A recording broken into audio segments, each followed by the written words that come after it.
I don't know if I'm going to call this video part 2, or I'm just going to skip the first video, not even upload it, and then just continue on with a brand new video. Anyways, this is a video that I started here just a little bit ago, and I ran into a snag, and I'm trying to figure out what the snag is. Anyways, this was a conversion video, taking a Gallagher M800 and turning it into either a Gallagher B1200 or B1600, because that's the only board I had in stock. Well, I got the wiring almost squared away, but something wrong here. I don't have all this wiring memorized. I got some of it memorized, but not all of it. The AC version of the Gallaghers, of these versions, units, I got that stuff memorized down pat because I worked on thousands of them. The B600, 1200, and 1600, I've only worked on a small handful that just don't go bad that often, so you don't get them in that often. But we're going to finish this one up. I think I've got it figured out. I got to make some changes to the wiring on the inside, but we'll kind of do that here right now. So if you got a unit like this, either you want to convert it to a 12 volt, or if you want to get it fixed, send it in here and we'll get you fixed up. All right, so what I've got to do is, this is actually right, but there's a wire that comes off of here that goes over here, because I was looking at these capacitors, I'm like, man, there needs to be a wire, one more spot on here, but where in the heck does it come from? So what I had to do was I stopped the original video. I said, I got videos on here of those B600s and 1200s, where I'm working on them from a couple of years ago. I said, I need to watch those videos and see if I can tell what the wiring is. And I never zoomed in real close, so I had to kind of pause the video and see if I could follow along the wires. And I think I got it figured out. I think there needs to be a wire that comes off of here and goes over to the capacitor as well. I think. I don't know 100%, but I think that's what it needs to do. So I need to unplug this wire, and I think we're going to have to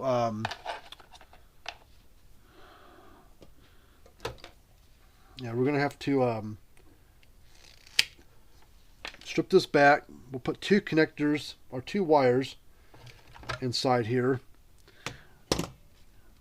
I've got this other gauge wire here, and I'm hoping what we can do is tie these two together and shove them inside a connector. Actually, I got a bigger connector somewhere. I got these, the red ones are the small ones, blues are medium size, and then the yellow ones are the big ones. I think I got yellow ones here somewhere.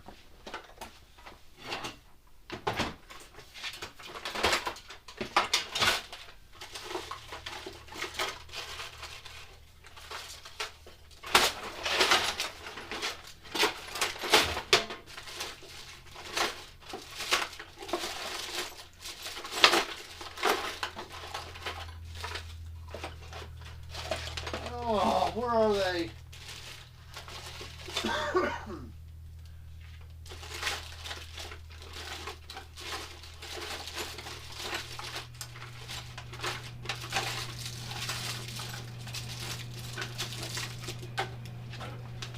Oh well, okay, we'll do it a different way then. We're going to strip this back just a little bit more. We're going to go basically 2 into 1. We're going to take two wires,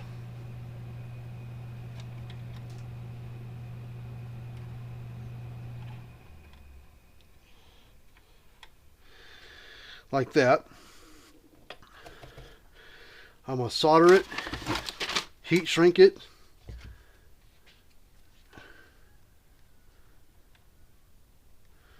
Hold on. Well, no, I'm going to solder this one first. Get this done here.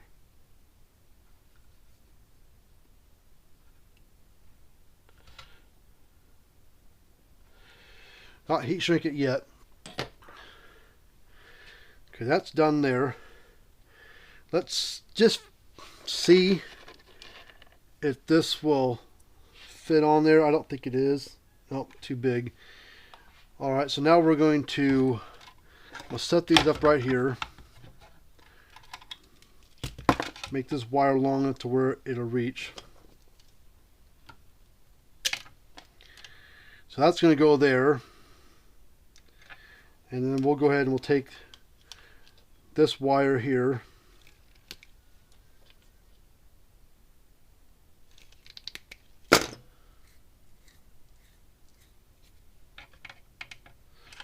We're going to just wrap this around here.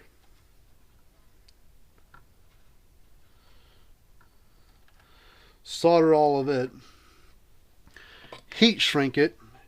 One of the wires is going to, it's all tied to the ground side, or the negative side, sorry, not ground, negative for your battery, but it's got to go over to that capacitor, I think. Now this isn't right. I got to really look at my videos and see if I can find anything else that helps me out with the wiring, because Gallagher didn't have anything of value to give me for why they didn't have it written down anywhere, so I was basically stuck at what I was doing on my own.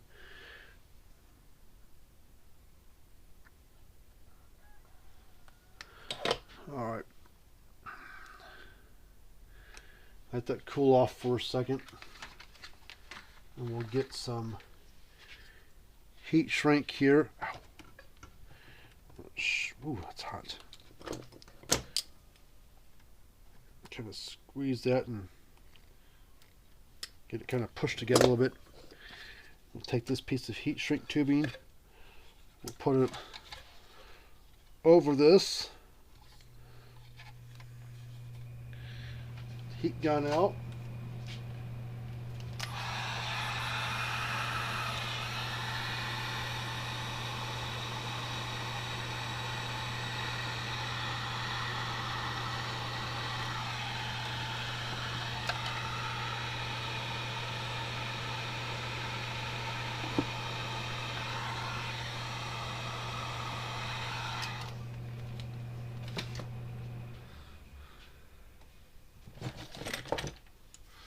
Cut off some of that excess, don't need that much on there.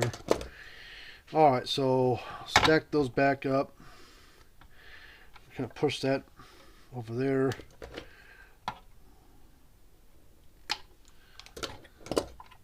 This is going to be our negative for our battery to the board.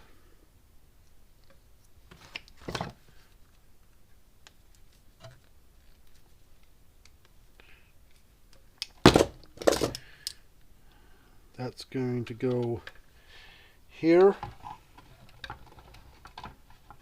Come on, get on there. Okay. And then this.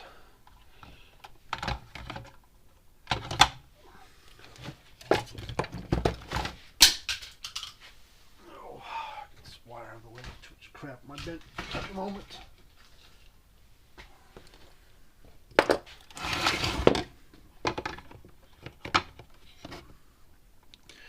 And then we'll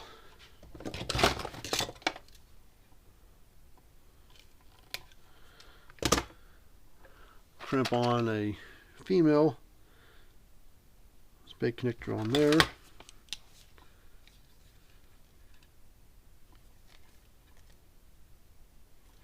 Actually, sometimes these wires, okay, there's plenty to work with on there, but sometimes these, with this smaller gauge wire,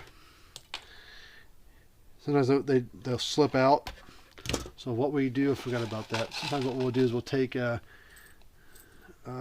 these non-insulated spade connectors. We'll put them on. We'll crimp those, but then I'll solder them.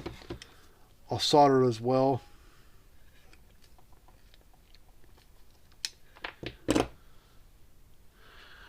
Get my little third hand helper thing here.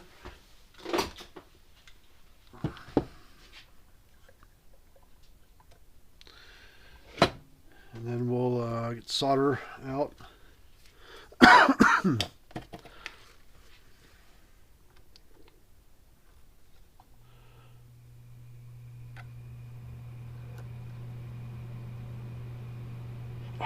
damn it. It's a male spade, stupid, not a female. That won't even work. It's how you're supposed to plug the male onto the male. It doesn't work like that.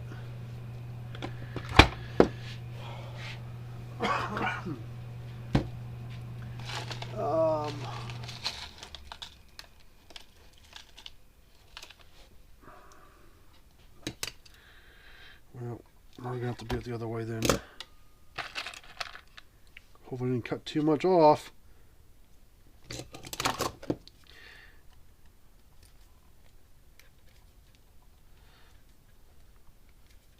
Okay, that feels pretty tight. All right, let's plug this part down here. Oh, come on. What's wrong here? Okay, there we go. Now I think we might have it right. We'll see here in a second. We're going to plug this on like that. Power supply is all hooked up. Turn the switch on. There we go. Now we're working like a dream.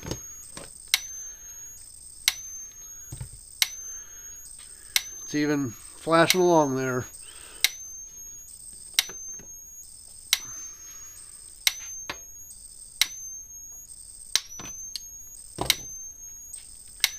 Got a good sharp spark at it. Let me put the fence tester across here and see what we get.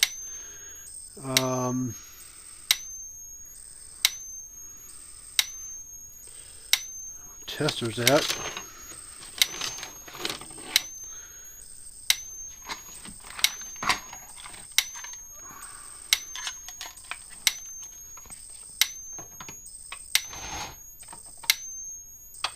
.5 kV. It's about where it's supposed to be with this transformer setup in there. Puts a nice good sharp spark. Watch this.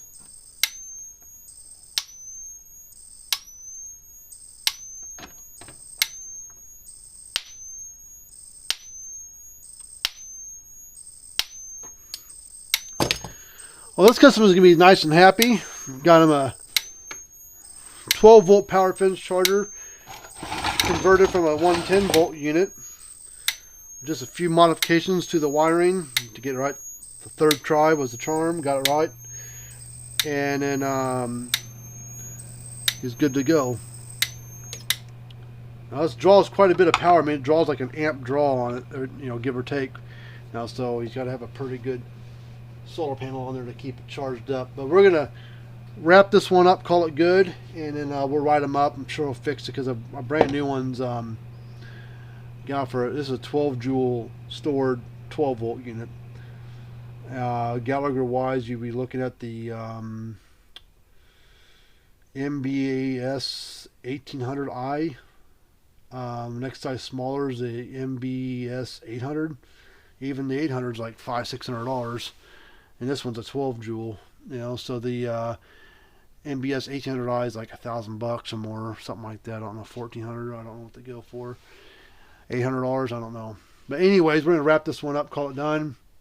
Give the customer a call. Sure, they'll fix it. And until next time, we'll see you guys later on, and have a good day.